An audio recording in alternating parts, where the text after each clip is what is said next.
বিসমিল্লাহির রহমানির রহিম। এই কাঁচা রাস্তার সাথে হরজতপুর ইউনিয়নে পোস্ত হচ্ছে 60 ফিট আর দৈর্ঘ্য হচ্ছে 667 ফিট।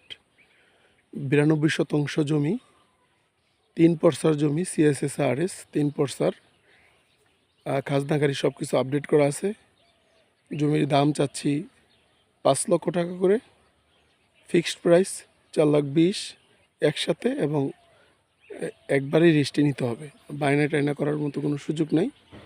যদি কারো প্রয়োজন হয় তাহলে এই জমিটা নিতে পারেন। এই জমিতে বাংলো বাড়ি করা যাবে, ফ্যাক্টরি করা যাবে, আর অন্য কিছু করবার মতো সুযোগ সুবিধা আছে। এই জমি নিলে ফ্যাসিলিটি হচ্ছে পিছন দিয়ে আরও চাইলে বাড়ানো যাবে, আরও 200% বাড়ানো যাবে মিনিমাম। থ্যাংক ইউ, ধন্যবাদ সবাইকে।